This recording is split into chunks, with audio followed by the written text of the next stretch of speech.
What's going on, good people? It's Mr. Meyer with the Fire, here to take the collective vibe higher.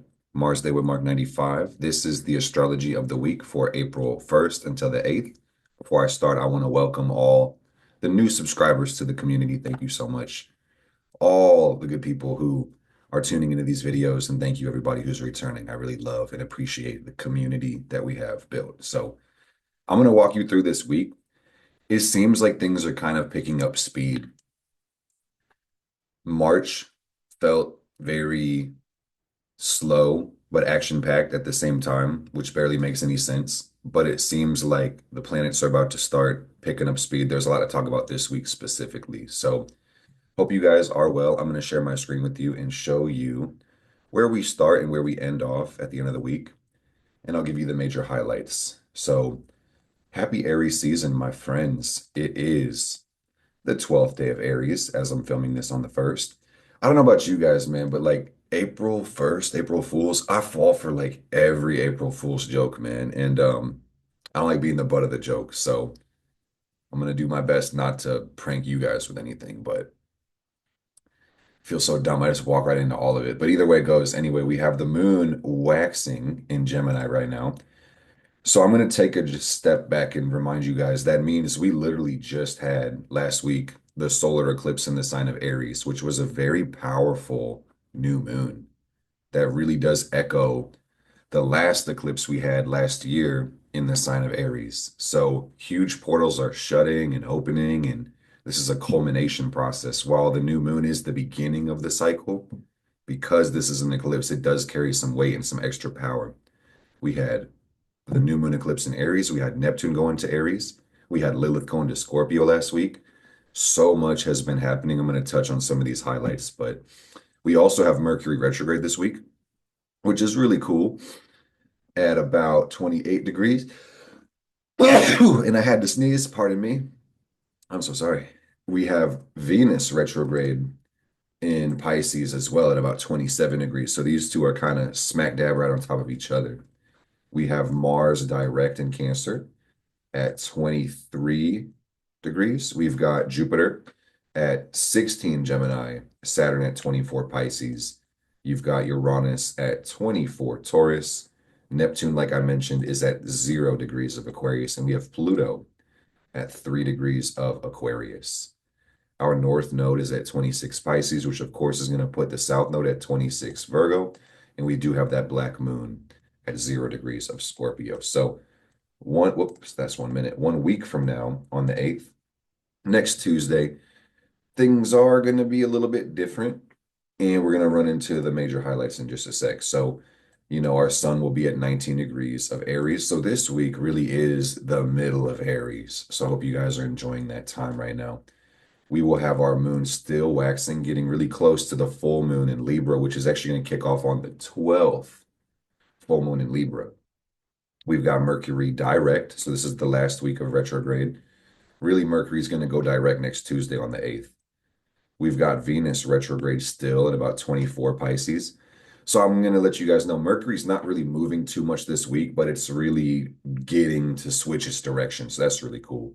Venus will reverse its direction next week. So we still have a full Venus retrograde week, but she's also slowing down. We've got Mars creeping forward about 3 degrees. It's going to end up at 26. And there is a major aspect there to talk about, actually a couple. We've got Jupiter going up to 17, Saturn moving up to 25, Uranus moving to 25, Neptune is still at 0, and Pluto's still at 3. And the North Node is at 26, and Lilith goes to 1. So let's break it down. Just take it from the top and work our way down. So the sun is in the sign of Aries, and this is fire. You hear me? It's fire. It's cardinal fire. Fire is everything to do with energy and passion and fun and courage, excitement and journeying. And you'll see a little bit of that energy reflected not just in Aries, but Leo and Sagittarius, the fire element. Stay inspired this month. You might have a fire lit inside of you. You might be finding passions and things that you want to invest a bunch of time and energy into. Cardinal energy is all about starting. It's about getting off your ass. It's initiating. It's creative. So you may find yourself wanting to do a plethora of things in this Aries season. Maybe the last 12 days have been like that for you. We have about 18 more days of Aries, so get excited. I will say that Aries is very spontaneous, very impulsive, and it's really about the self. It's the first sign, and it rules over the first house. So this is everything to do with who I am, who I think I am, what is personal to me. Aries does its own thing. And statistically speaking, 1/12 of everybody is an Aries. Plus, everybody has Aries in the chart.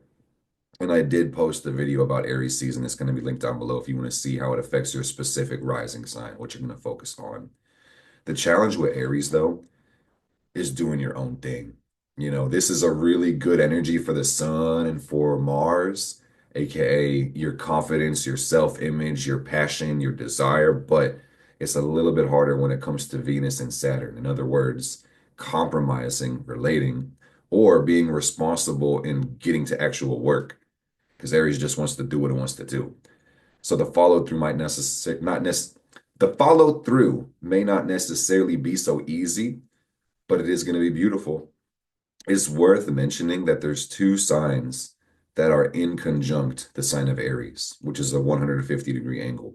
Those two signs are Virgo and Scorpio. And I bring this up because these may not necessarily be the easiest energies to access right now, but they are beautiful and they are very powerful. Aries season, Aries energy is an opportunity to improve ourselves. That's service, Virgo. And it's also an opportunity to evolve and strengthen and deepen our trust, which is Scorpio. So do with that information what you will. Be great in this month of Aries.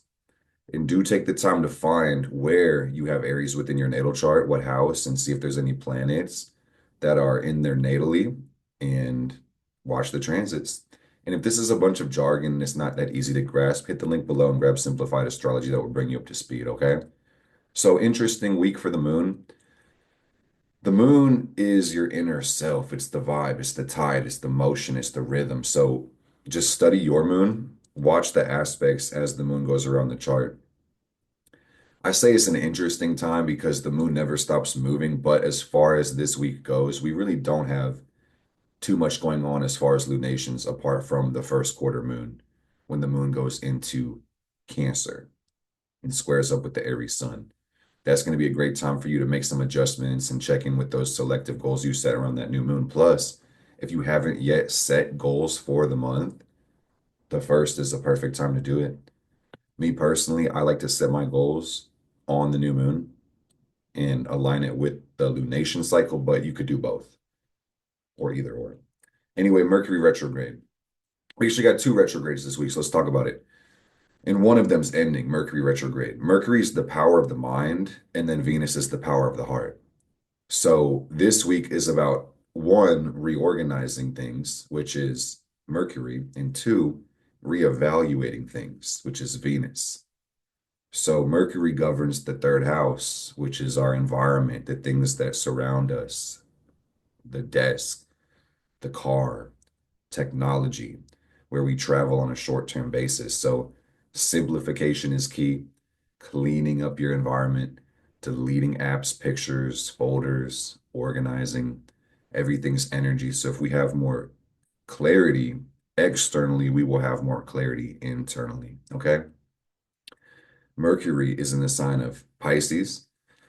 So this is really beautiful because it looks like a wide angle lens on life. It looks like a deep ocean of emotion. And you may have some profound insight, profound downloads. Write your ideas down and try to collaborate with other people and use communication creatively. A picture is worth 1,000 words. Sometimes a story will drive a point better than any attempt to just make the point with logic. Okay. Mercury in Pisces is a little bit of a challenging placement, but with this being a shorter time frame transit, we don't have as much time to focus on it. But I would just say that getting lost in the sauce, things being lost in translation, miscommunications, misunderstandings sometimes comes with Mercury in Pisces. So Ask better questions, slow down when you talk. This is going to help communication be more effective. So I'm going to pull the chart up again while I show you this next one. And I'm talking about the Venus retrograde because you know she's going to be going back in Pisces. But what's really interesting is that Venus is going to be making a conjunction to Saturn this week, which I think is really cool. And we already know Venus deals with the heart and love and our value system, our relationships, how we deal with money and take care of our needs. And it looks like Venus is giving us a big reality check this week and asking us to love ourselves harder than we've ever loved ourselves and to make sure our habits and our schedule is on point and that we aren't wasting money on things that don't support our long-term growth. This feels like tightening up and making it make more sense. There's a lot of ways you could look at these combinations. This could be about stabilizing beauty. You might be working on self-love, self-image, accounting, investing, budgeting, planning. I see a lot of these things kind of coming on with the Venus-Saturn conjunction. That's the positive notes of it. I would say at worst, you could feel kind of lonely this week. You could feel kind of broke or unloved. And I hope to God and Goddess and the Great Spirit and all that is holy in this world that it's not how you feel. But if you do end up feeling those feelings, just understand you are loved. The Fire Fam fucks with you. You fuck with you on the deepest level of your being. And life is beautiful and we are from love. So there's a bunch of love. But this is a spiritual type of love. This is really deep and it asks us to go within and find the light that we hold. Okay. I did kind of jump the gun. I want to show you guys, well, let me tell you, because I've shown you the charts. The sun is going to be sextile to Jupiter this week, which I think is beautiful. The sun is going to basically, so think about it, if Jupiter is sitting around 16 to 17 and the sun starts at about 12, we'll basically move into the sextile and then we're going to end around 19. So it's like this week we're applying to the sextile and we're separating from it. Sun sextile Jupiter. What does that mean? Oh, I am so glad you asked. Basically, the sun sextile Jupiter is opportunities to expand your life. All right. This is an abundance of energy. This is growth being presented to all of us for us to take. And growth doesn't always feel the easiest. It's not always effortless. Sometimes you have to allow it. But I see this week colored with optimism and glow and beauty and fun, and it's jubilant and lighthearted and kind of free. So that's what I'm excited for with this Sun Jupiter energy. I think this kind of goes hand in hand with everything I've been saying. The Venus conjunction with Saturn, the Jupiter sextile with the Sun, Aries energy in general. Just be responsible. I don't know what that means to you, but be responsible. You will thank yourself later. Let's talk about Mars for a second now, because Mars is really a heavy hitter right now, and Mars is going to show us a lot more over these next couple weeks. Because last year, Mars went retrograde in the sign of Leo, and then it dipped back in Cancer. It spent months in Cancer. Mars is pretty much done with Cancer, but we've got a couple more weeks. So anyway, Mars governs over our passion and our actions and our intentions, okay? And Cancer is all about the inner world, our feelings, our cares, and our emotions. And this is my favorite place for Mars. I was born under Mars in Cancer, but I will say that at best, this is really integrative and it helps us find connection and fulfillment, even adjust our timing in life to a more natural rhythm. But at worst, this can just be emotionally frustrating. This can cause conflict within interpersonal dynamics. You could just be crabby as fuck for no reason. That's some of the more negatives with it. I'm going to go even more negative, and really everything in astrology operates as a spectrum of possibilities. And 9 times out of 10, you're somewhere in the middle as opposed to one of these polar extremes, okay? But you got to keep in mind with Mars and Cancer, there's tremendous emotional drive, but it doesn't always come out to the surface directly. So you may try to get control indirectly or passive aggressive, or at worst, use manipulation to get the things that you want at times too. So you got to keep it real with yourself, guys. And I said I wasn't gonna fuck with you guys or prank you. This is not a prank, but this is kind of a mind fuck. So I'm sorry in advance, but you have to hear it. Is it possible to be so manipulative you manipulate yourself? How would you know that you've manipulated yourself if you're being manipulated? Something to think about. So I'll leave you with that existential crisis. Let's talk about the aspects to Mars that are going to be kicking on. Oh, and I'm so glad we're talking about this because Mars is going through some shit this week, guys. Mars the well, Mark, let me tell you about it. It's not shown in the chart that I have right now, but I want to tell you guys, Eris in Aries at 25 degrees. Let me double check on this app right here. It's actually 24. I'm bugging. 24 degrees of Aries. We have Eris. What is Eris? Not everybody knows about this, but Eris is a planet in our solar system that is beyond Pluto. She's the planet right after Pluto. So you need very powerful telescopes and instruments to understand or even see this planet. All right. Eris is the female goddess of war. One of them, I should say. She's the sister of Mars. Eris is the goddess of strife and chaos and discord. She willfully seeks battle. So Eris is a really interesting energy, and everybody born on the planet has Eris in Aries because she moves so slow through the zodiac. Keep in mind, Pluto takes about 250 years to go around the sun. Eris is going to take at least 400 years. Okay. Everybody has Eris in Aries. So Eris is about equality. It's about no holds barred fight for existence. It's primal. It's raw. It's no coincidence that we discovered her in the sign of Aries, the fighter. So basically, we have Mars and Cancer making a square, a 90-degree angle with Eris this week. All right. Time will tell because this is preemptive, predictive. But I will say no, I know you've absolutely had many Mars square Eris transits in your life and conjunctions and oppositions. But I would just say what this feels like to me is a desire, Mars, to fight Eris.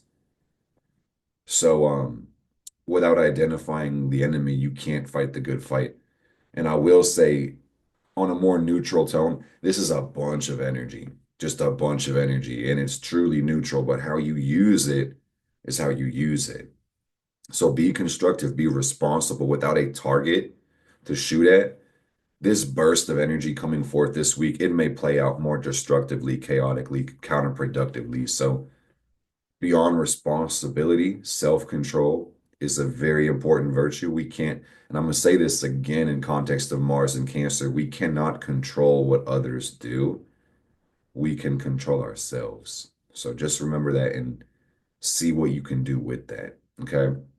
This is going to be in the next week or so, but I just want to prepare you guys. And I mentioned this last year that I was going to give you the heads up. I'm letting you know now, gang. Mars is reapplying to the opposition with Pluto.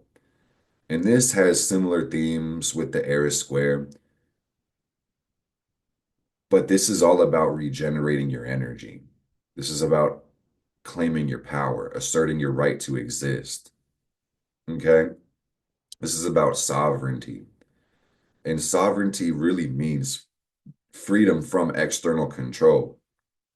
You rule your own kingdom.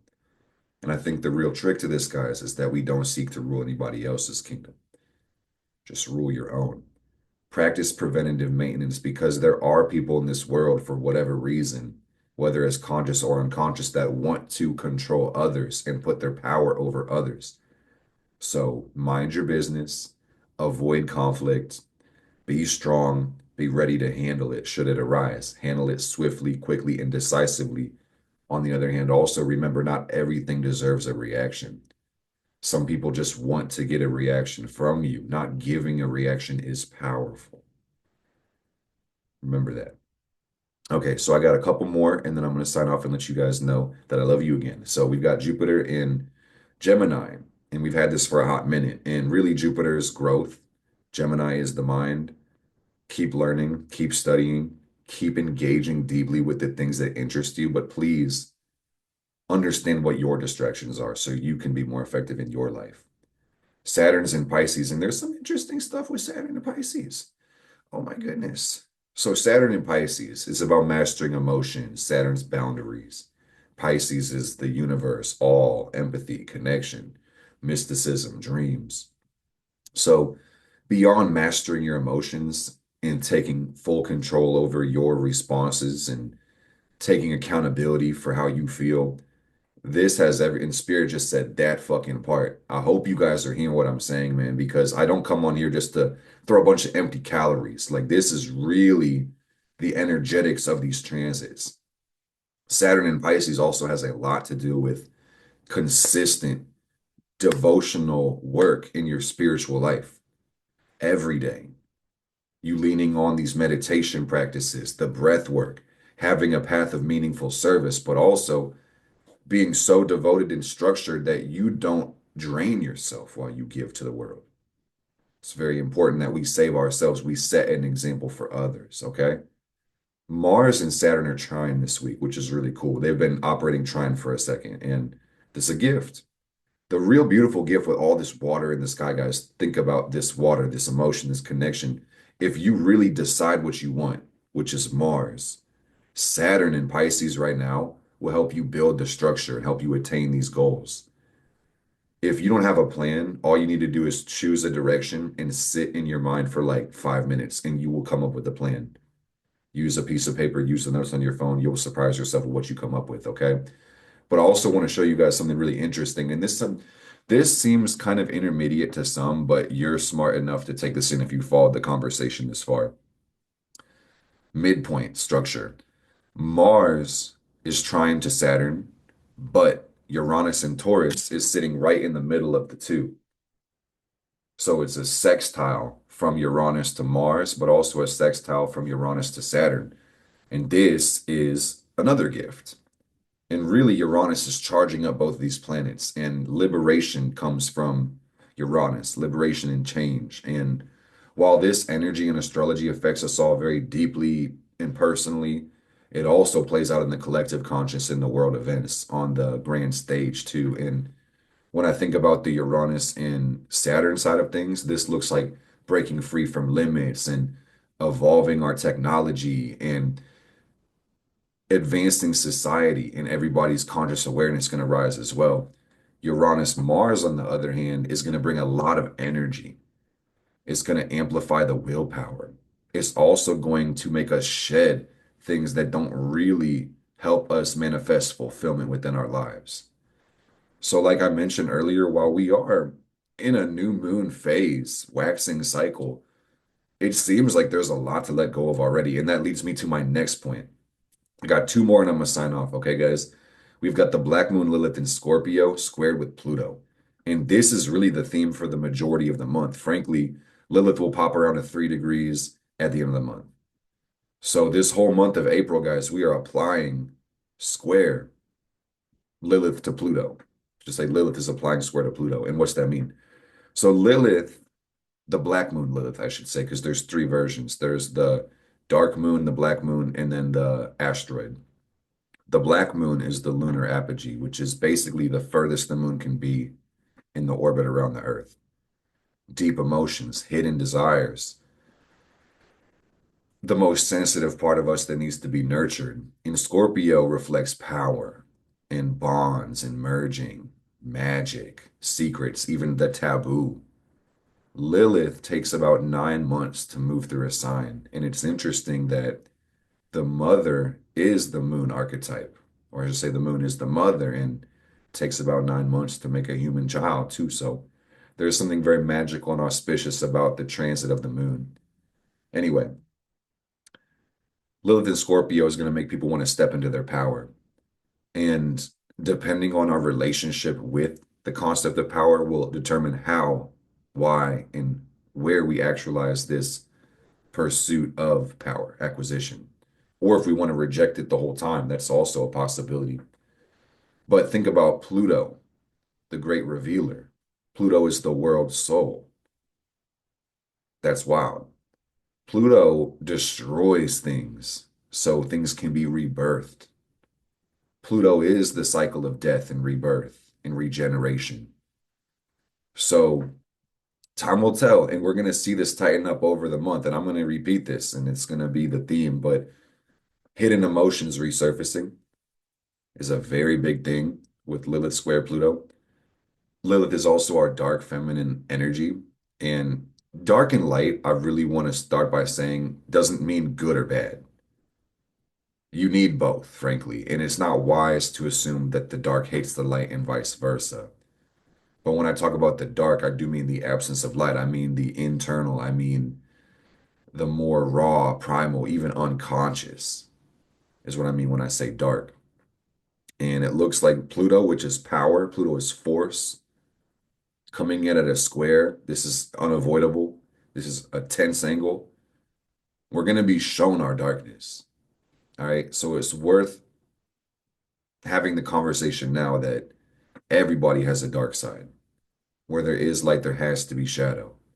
They have to cooperate in this world of duality. Good and evil are limiting words, just like every word. Some say it's really not that deep, and good is just what you like, and evil's what you don't like. But I think when we start to collaborate as people, we can start to arrive at what some would start to call an objective form of morality. Some debate if there is objective morality, which says, my good could be your bad, and your bad could be my good. So maybe there isn't a one size fits all good in the world. But I will just say that this transit is going to have us stretching a little bit our emotional capacity and even our self-awareness with this being Lilith energy and recognizing like everybody is essentially the same, even though we come from different places, different walks of life. I think you guys can see this. The point of shadow work is to have more compassion for yourself, for the world, for others. And I can pretty much guarantee you the worst human atrocities you'll ever see, that could also be you perpetrating that if you were in that circumstance or scenario. It's easy to judge negative people or things in life and say, oh, that could never be me. But I promise you, man, in the right scenario, the right circumstance, the right conditions, you would do that too. And this is an interesting thing about the moon. The moon, Kabbalistically, is the sphere of Yesod, and Yesod's purpose is the machinery of the universe. And what that genuinely means, guys, is this universe has no missing parts, it has no extra parts. Everything is serving a purpose. Even the things that you can't understand, the things you can't stand, the things you can't even tolerate also serve a purpose. I feel like most of us are on this same type of timing. It's like we don't need war. We don't need famine. We don't need poverty. We don't need disease. If we all collaborated and worked together, we could probably eradicate these things. We certainly could.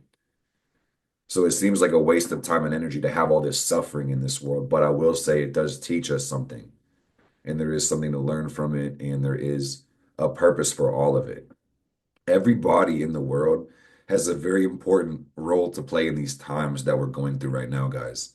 It's easy to look at the world's problems and start to think that they're insurmountable or that one person really can't do anything about it. And that's bullshit.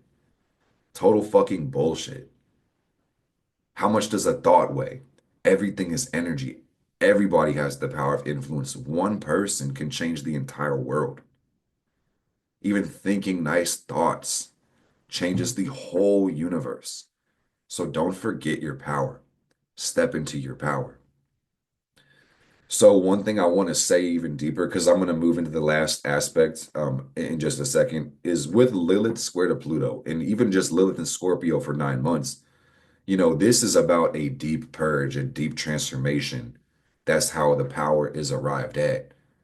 And the moon has a lot to do with our self-image, who we perceive ourselves to be.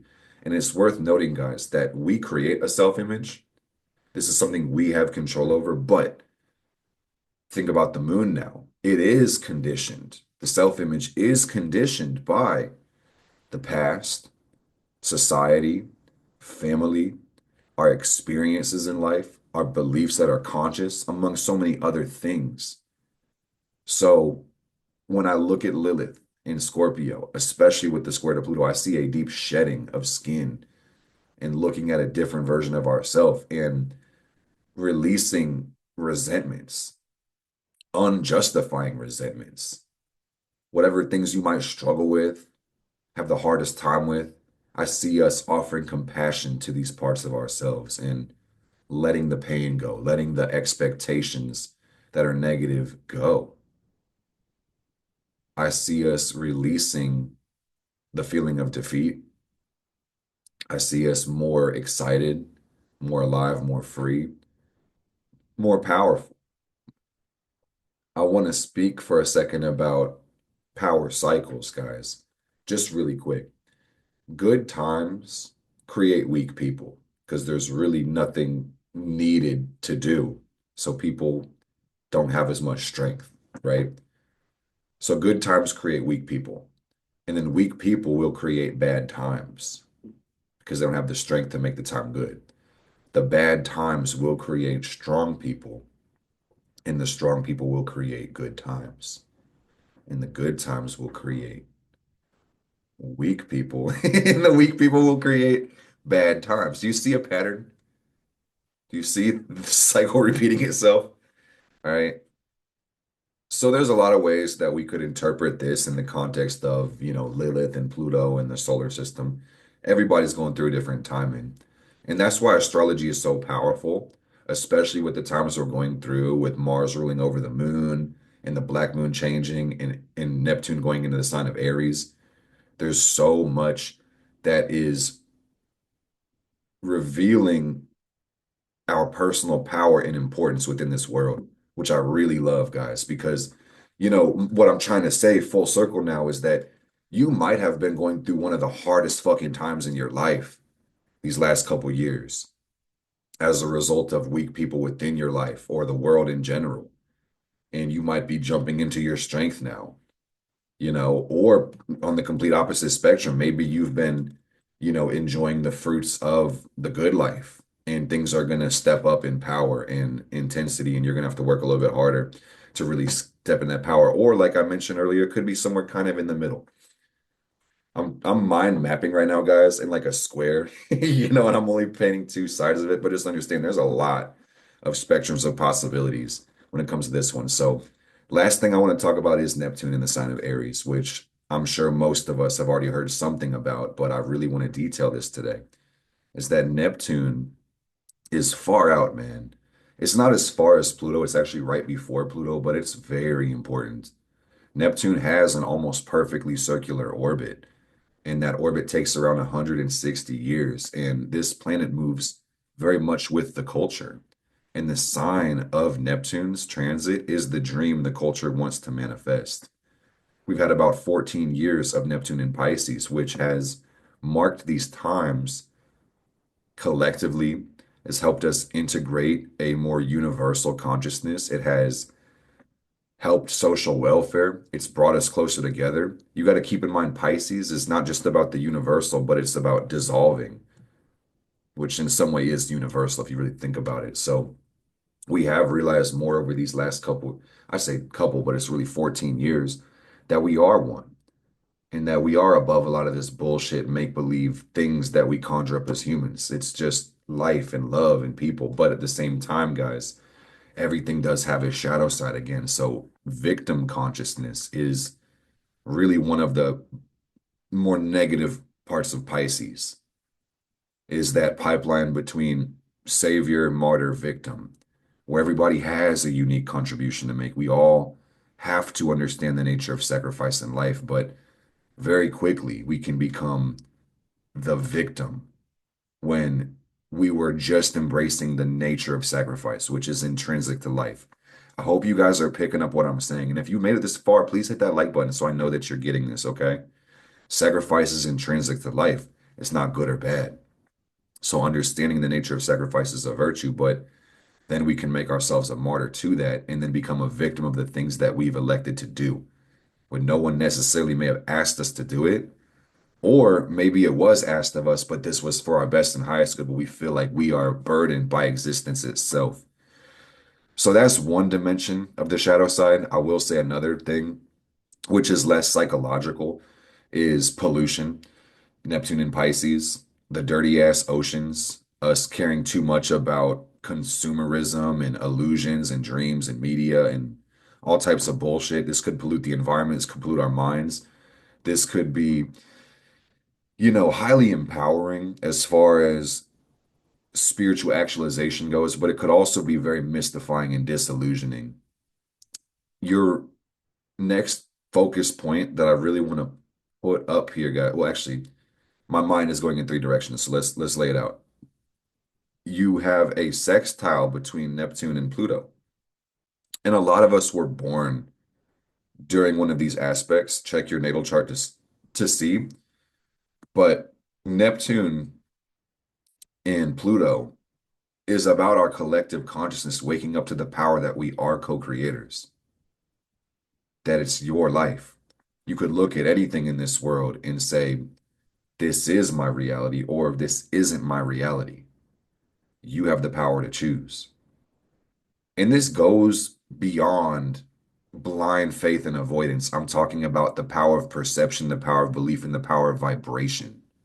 Everything is vibration and everything is energy exchange. So sometimes you have to pump the brakes and be like, this is not my reality. I'm not engaging with this. Well, you can hold the cup of compassion for the world and see the sorrow in it and the pain and the confusion. You don't have to feed into the negativity, man. That's what I'm saying. Okay.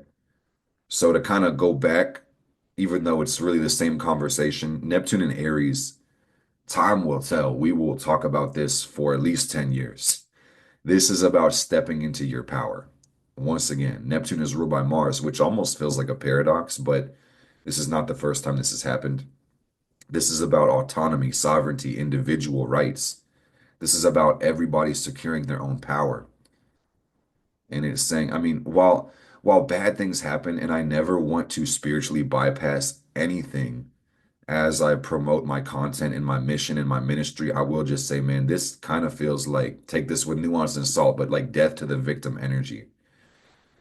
Take it with nuance and salt and be respectful and don't be a fucking dumbass. I mean, and maybe I should be better with my words. I'm not suggesting that Neptune is going to switch our culture and create a dispassionate attitude to people suffering, even though that's a potentiality. But I'm just saying that we need to have less compassion for those that elect to create their own suffering and want to have a consolation prize for electing themselves as a martyr. That's not fair. This world has a lot of suffering in it. And frankly, it had a lot of suffering the last time Neptune was in Aries, and the time before that, and the time before that. Okay? So this is the point of Pisces, the point of devotion, sacrifice, giving. We have to help those that need help. I heard a thought experiment, and I'm going to present it to you guys because it goes on the same conversation as the veil of ignorance. Would you still believe what you believe if you weren't you? If you were born in a different socioeconomic class, if you were born in a different religion or a different country, would you still believe what you believe? Really, the point I'm trying to make, guys, is that you want to consider if your values actually hold weight by asking yourself, do these support everybody? Is this good for everybody? Like, imagine you got to create the world and the rules of the universe, but you didn't get to choose who you were. I think that really drives the point home. It's easy to judge the world and have a lot of opinions and, when you're wrapped up into your personal experience within life. So I hope this is becoming clear. This is a Neptune conversation, but this is about creating the reality that we want to live in. All right. And I'm going to go back. I think my point was already made, but I really just want to state that, while it is one, all is one, we are a collective. We must work and help each other by working together. You got to understand not everybody cares about the call of contribution. And at the end of the day, we will all wake up to it eventually, but don't break your back or stress yourself out trying to get others to follow the lead of inspiration. Okay. They say the proof is in the pudding. Success will leave clues. And your best bet to make this world a better place is to live your life to the fullest. For you to answer your call of contribution, for you to live a meaningful life, man. And it can be very painful. It can be disillusioning when we want to share love, share joy, share meaning with people, but they don't want to fucking hear it, man. Your best bet of influencing other people is shining the light within yourself so bright that eventually they're going to want some of it too. Okay? Anyway, Fire Family, I love you. I hope you enjoyed this video. Neptune and Aries is in full effect. Lilith and Scorpio is in full effect. And while while I didn't really talk about this, maybe we get a little bonus because you guys know this means there's an in conjunction, right? From Aries to Scorpio, always, but there's planets there now, if you want to call Lilith a planet. So, my best advice for that information, guys, is just to remember you are a star. It's cool that you listen to this. I really appreciate you guys watching these videos, but I encourage you to think about the solar system and think about how you perceive this and how you experience it, and maybe consider that you might be a solar system. And that might not make the most sense to your left brain, but you're from the same universe. We're all made of stardust after all. So instead of just seeing the planets on the video and on the screen, I'm just saying, please try to see them inside of yourself, okay? And this will help you connect with that power, with that will, with that love, okay? Power, love, and wisdom. These are the three rays. So do your best. Don't stress. Stay blessed. I love you guys. I will see you guys in the next video. Take care. If you haven't subscribed, definitely tune into the videos. Don't miss an update, okay? Peace.